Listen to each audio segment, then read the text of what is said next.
ಅಸ್ಸಲಾಮು ಅಲೈಕುಂ ವರಹಮತುಲ್ಲಾಹಿ ವಬರಕಾತುಹು. ಪ್ರಿಯ ವೀಕ್ಷಕರೇ, ನಬಿ ಸಲ್ಲಲ್ಲಾಹು ಅಲೈಹಿ ವಸಲ್ಲಂ ಅವರ ಮಹತ್ವ ಮತ್ತು ಜೀವನವು ಅತ್ಯಂತ ಶ್ರೇಷ್ಠವಾಗಿದೆ. ಇದು ಕೇವಲ ಮುಸ್ಲಿಮರನ್ನು ಮಾತ್ರವಲ್ಲ, ಇತರರನ್ನು ಆಕರ್ಷಿಸದಿರಲು ಸಾಧ್ಯವಿಲ್ಲ. ಏಕೆಂದರೆ ಅಲ್ಲಾಹ್ ರಬ್ಬುಲ್ ಇಜ್ಜತ್ ನಬಿ ಸಲ್ಲಲ್ಲಾಹು ಅಲೈಹಿ ವಸಲ್ಲಂ ಅವರನ್ನು ಎಲ್ಲ ಲೋಕಗಳಿಗೂ ಕರುಣೆಯಾಗಿ ಕಳುಹಿಸಿದ್ದಾನೆ. ನಬಿ ಸಲ್ಲಲ್ಲಾಹು ಅಲೈಹಿ ವಸಲ್ಲಂ ಮನುಷ್ಯರಿಗೆ ಮಾತ್ರವಲ್ಲ, ಜಿನ್ಗಳಿಗೆ, ಮಲಕ್ಗಳಿಗೆ ಮತ್ತು ಎಲ್ಲ ಸೃಷ್ಟಿಗಳಿಗೂ ಕರುಣೆಯಾಗಿ ಕಳುಹಿಸಲ್ಪಟ್ಟವರು. ಸ್ನೇಹಿತರೆ, ಒಬ್ಬ ಮುಸ್ಲಿಮೇತರ ಪೊಲೀಸ್ ಅಧಿಕಾರಿಯು ನಬಿ ಸಲ್ಲಲ್ಲಾಹು ಅಲೈಹಿ ವಸಲ್ಲಂ ಅವರ ಮಹತ್ವವನ್ನು ಮತ್ತು ಇಸ್ಲಾಂನ ದೃಷ್ಟಿಕೋನವನ್ನು ಹೇಗೆ ವಿವರಿಸಿದರು ಎಂಬುದನ್ನು ಇಸ್ಲಾಂ ಎಷ್ಟು ಶಾಂತಿಯುತ ಮತ್ತು ಸೌಮ್ಯವಾದ ಧರ್ಮವೆಂದು ತಿಳಿಸಿದರು. ಆ ವಿಡಿಯೋವನ್ನು ನಾವು ನೋಡಬಹುದು. ज़हूदी का जनाजा जा रहा था और प्रोफेट मोहम्मद अपने लोगों के साथ बैठे हुए थे. उन्होंने जब जनाजा देखा तो उठ के खड़े हो गए. उनके लोगों ने कहा कि ये तो मुसलमान का जनाजा नहीं, ये तो एक यहूदी का जनाजा है. तो मोहम्मद ने क्या, प्रोफेट मोहम्मद ने क्या यहूदी इंसान नहीं होता? ये सारी चीजें हमारे सामने आनी चाहिए. उस बूढ़ी औरत की कहानी मालूम है कि उसको ऐसा लगता था कि यहाँ पे इस्लाम बढ़ रहा है. मोहम्मद नाम का ऐसा शख्सियत है जो सबको इस्लाम में ले जा रहा है, इसलिए वो गांव छोड़ के जा रही थी. उसके सर पे गठरी थी और गठरी उठ नहीं रही थी. एक नौजवान आया और बोला कि माता जी, मैं आपकी मदद करूं, आप चलो अपनी गठरी में गांव के बाहर छोड़ देता हूं. औरत ने उनको गठरी दी और वहां से नौजवान उस गठरी को अपने सर पे लिया और गांव के बाहर गया और बोला कि आप ठीक है, आप गठरी लो, जाओ. उस औरत ने पूछा कि कैसा नेक इंसान है जो अपने सर पे मेरी गठरी लेके जा रहा है. उसने पूछा कि तुम्हारा नाम क्या है? इन्होंने कहा कि मुझको मोहम्मद कहते हैं.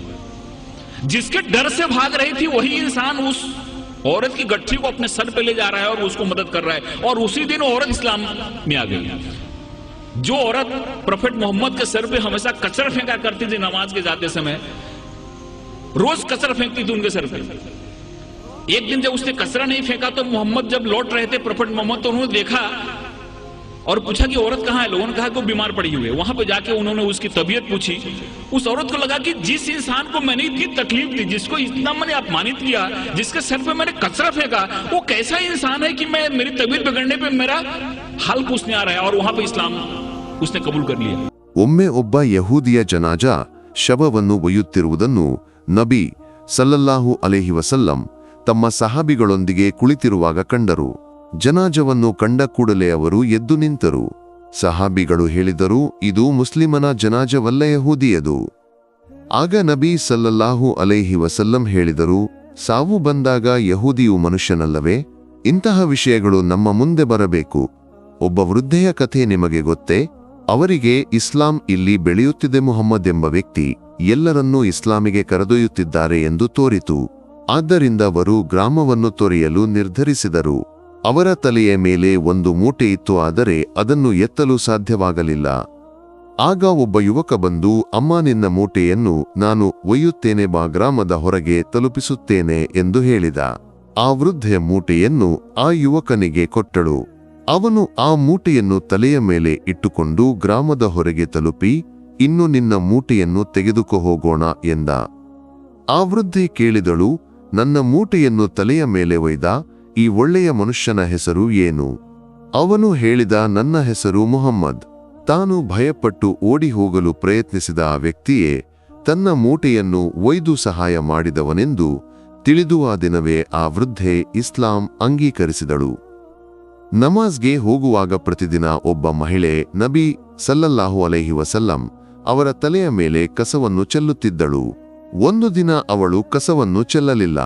ಮರಳುವಾಗ ನಬಿ ಸಲ್ಲಲ್ಲಾಹು ಅಲೈಹಿ ವಸಲ್ಲಂ ಅವಳ ಬಗ್ಗೆ ವಿಚಾರಿಸಿದರು.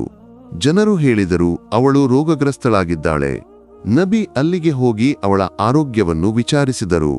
ಆ ಮಹಿಳೆಗೆ ತೋರಿತು, ನಾನು ಇಷ್ಟೊಂದು ಕಿರಿಕಿರಿಗೊಳಗಾಗಿ ಅವಮಾನಿಸಿ ತಲೆಯ ಮೇಲೆ ಕಸ ಚೆಲ್ಲಿದ ಮನುಷ್ಯನನ್ನ ರೋಗವನ್ನು ತಿಳಿದು ನನ್ನ ವಿಷಯವನ್ನು ವಿಚಾರಿಸಲು ಬರುತ್ತಾನೆ.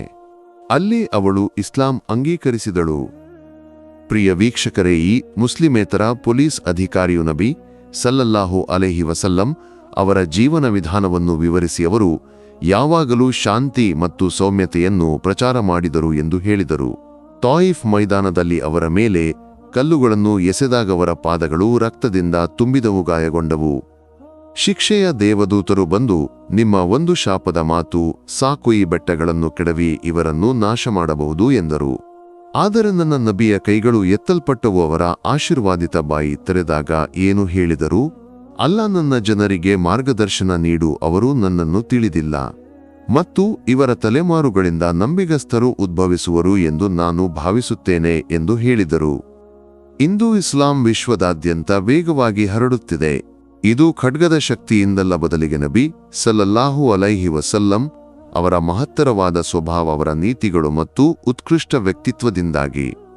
ಅಲ್ಲಾಹ್ ರಬ್ಬುಲ್ ಇಜ್ಜತ್ನ ಬಳಿ ನಾವು ಪ್ರಾರ್ಥಿಸುತ್ತೇವೆ, ನಬಿ ಸಲ್ಲಲ್ಲಾಹು ಅಲೈಹಿ ವಸಲ್ಲಂ ಅವರ ಮಹತ್ತರವಾದ ಜೀವನವನ್ನು ಮತ್ತು ಅವರ ಬೋಧನೆಗಳನ್ನು ಅನುಸರಿಸಲು ನಮಗೆ ಶಕ್ತಿಯನ್ನು ನೀಡಲಿ. ಆಮೀನ್. ಅಸ್ಸಲಾಮು ಅಲೈಕುಂ ವರಹಮತುಲ್ಲಾಹಿ ವಬರಕಾತುಹು.